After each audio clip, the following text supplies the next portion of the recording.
And now, from 12 Studios, this is News 12 Now.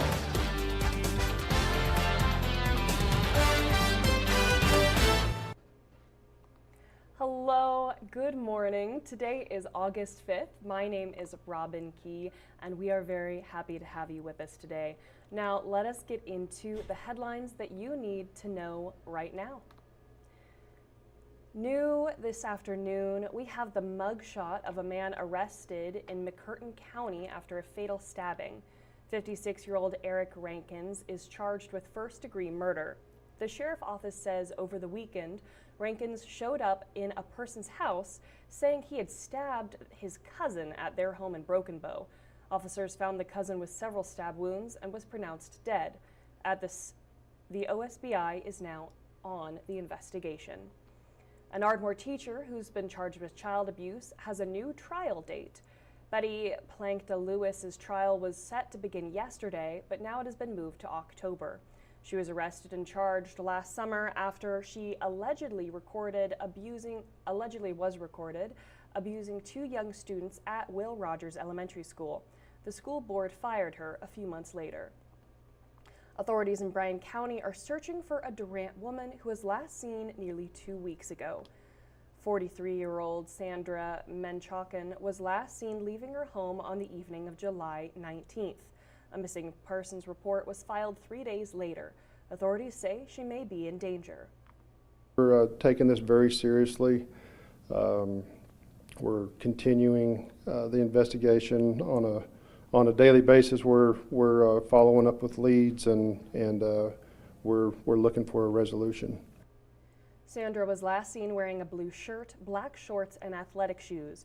If you've seen her or know anything about her disappearance, call the Durant Police Department. Saturday morning, the Heart of Texas Network for Immigrant Rights hosted a protest in support of Waco construction worker No Guerrero, who was arrested by ICE on July 24th. Guerrero was arrested for failing to carry out documents. However, his employer states that these documents were in Guerrero's truck. No's cousin spoke to reporters, as did the protest's group lead. I saw on social media that someone had organized a protest against the deportation of my cousin. You know, he was detained unlawfully, and a lot of people are here gathered to protest that. And it's really nice to see a lot of people who don't even look like me, who don't even know me, probably don't even know my cousin, and they're just out here because they know that it was unlawful and it was injustice. This is a law-abiding person who is legal to be here, has a strong work history, has credit good enough to buy a home. That's why we're out here, is for justice for Noe and to free Noe. Yesterday, federal criminal charges against Guerrero were dropped, meaning he will soon be released from jail and into ICE custody. Fellow student athletes will return playing in their sports programs, despite the University of Sam Houston recently trying to cut them. A Lufkin federal court ruled for the programs to be reinstated after granting a temporary injunction under a Title IX argument. The school cut bowling and volleyball, both all-female sports. Cuts also included the women's and men's golf teams. Ryan Allison has been playing beach volleyball at SFA for the past year. She is one of 6 female students who filed the lawsuit against SFA, accusing the school of violating Title IX protections. Allison was with her family when she was told the court ruling. And finally seeing a call from my attorney, it was very nerve-wracking but very exciting, and we were definitely very, very excited to hear the news. The federal judge in Lufkin ruled last Friday the university must reinstate the programs while a Title IX lawsuit works its way through the courts. The plaintiff's attorney Arthur Bryant says the ruling includes SFA will not be allowed to cut any other women's sports programs for the time being. SFA released a statement Friday evening saying that they respect the court's decision, but that they will proceed with an appeal. Oklahoma lawmakers are urging the public to speak out against a proposed change to how schools are graded for state report cards. The state education department is considering adding a teacher's effectiveness measure as it evaluates schools for the state's A to F report cards. Those measures include the numbers of teachers who are certified or have received good evaluations from their principal. But critical lawmakers say that these measures are problematic and could punish schools for factors outside of their control. They say it could punish schools that have used emergency certified teachers or pressure principals just to hand out reviews to get a good grade. Now, we'll be right back with a deep dive into the current state of the standoff between Texas Democrats and Republicans over Trump's want for more seats for the GOP in Congress. And then after that, we'll be bringing it all back to Texoma for our community corner. So don't swipe away.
Welcome back to News 12 Now. Today we're going to be doing something we don't usually do. I'm about to play a full video about the Texas redistricting, and then I'm going to bring it back here and break it down. Now, this story started out as a big deal and has only grown bigger as the whole nation is now involved. As a reminder, Sunday, Texas Democrats left the state to block attempts to vote on a congressional redistricting plan. This is a plan backed by Trump with the intent to create more seats in Texas that will be filled by Republicans so that the GOP can keep the majority in Congress. The Texas Democrats are now saying that they will stay away until the end of the Texas legislature's special session, despite threats of arrest. This standoff is also triggering a response from big Democratic states. Let's see the story here. Texas Democrats say they're standing their ground. There's folks saying that we walked out. And I think everyone behind me will say, we're standing up.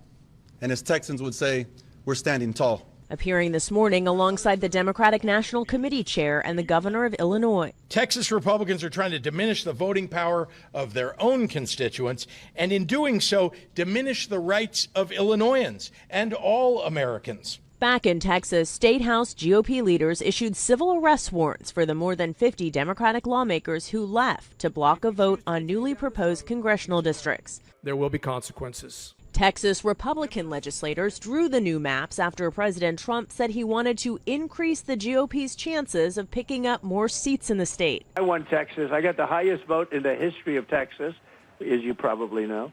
And we are entitled to 5 more seats. The Texas showdown has national implications ahead of next year's midterms. And now some Democratic governors across the country say they'll do what they have to fight back. California Governor Gavin Newsom says he's considering a special election in the fall to move forward with redrawn maps to boost Democrats' chances there. They've triggered this response, and we're not going to roll over. And we're going to fight fire with fire. Texas Democrats say part of their goal is to pressure blue states to take action as more Republican-led states consider the same. Natalie Brand, CBS News, the White House.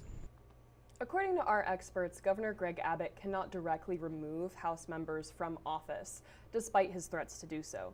Alongside with calling for the removal from office, Abbott has ordered the Texas Department of Public Safety to arrest members who deny quorum. However, for them to actually be arrested, it would require cooperation from local officials, which is unlikely, considering the states that they have fled to are very sympathetic to their situation. Because Texas law enforcement officers have no jurisdiction to arrest the lawmakers out of state, Texas Republican Senator John Cornyn has asked the FBI to help find and investigate the Democrats. So where does all of this leave us? Well, it depends on who moves first. Texas has a history of both parties using this tactic, and it hasn't worked very well for any of them in the past.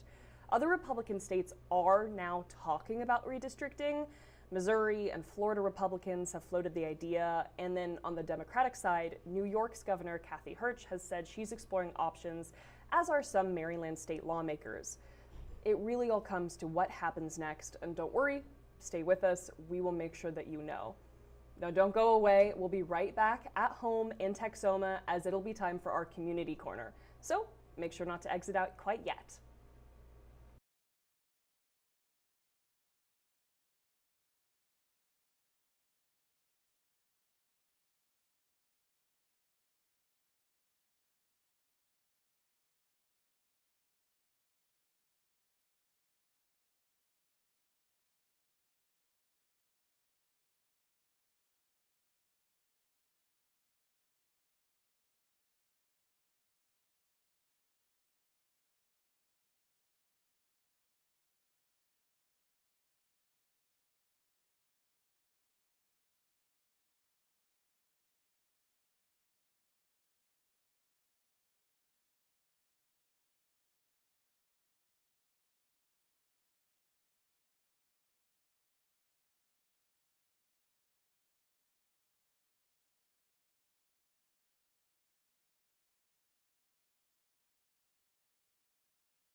Welcome back to News 12 Now. We are bringing it back to Texoma land so you know what's going on at home. As of yesterday, the Sherman Animal Hospital is closed for renovations to create a healthier and safer environment. The Sherman Police Department says what's being updated the most is the front lobby. New doors, counters, paint, and all are part of a project to make a nice temporary home for animals before they find their permanent one. The end goal is obviously to provide a place where the animals, when they're there waiting on their forever home, can feel comfortable. Lieutenant Boyle says the entire project could take a few years, but finishing this particular phase should open the doors back up in about 3 months. Last call to swim in Durant's city pool as summer break comes to an end. Open swim hours will now be 5 to 8:30 Monday through Thursday nights. Lap swimming is from 8 to 10 a.m. Tuesday through Thursday, and from 1 to 5 on weekends. The final day of the season is August 17th. Then the Denison Heroes and hot dog eating competition came to a heated conclusion on Sunday, with the Durant Firefighters Association and members of the Durant Fire Department taking the crown as champions. Then last night, Sherman City Council members decided that a beloved Sherman landmark will return home. The Texas Theater sign that once lit up downtown Sherman will be donated back to the city. The city is building a monument for it that will encapsulate the Texas Theater's history. We do believe that it will attract many visitors, and they will learn about the history of Sherman and be able to spend a little bit of time in our downtown and really get to experience what Sherman's all about. This monument could be finished sometime next year. I can't wait to see it. I love old theater signs. I think they're so pretty. Now, that's all for this News 12 Now. Make sure to join us again here tomorrow, same time, same place. Can't get enough? Well, tune in to Channel 12 later this afternoon for the 4, 5, and 6 to stay updated with everything going on in Texoma land. Felt like any of our stories could use a bit of a deep dive? Well, check out our website, KXII.com, for more information on all of our stories. Also, make sure that you're following our Facebook, Instagram, X, Threads, and TikTok. There you'll find exclusive content, constant updates, and all of our past stories. We'll see you tomorrow, Texoma land.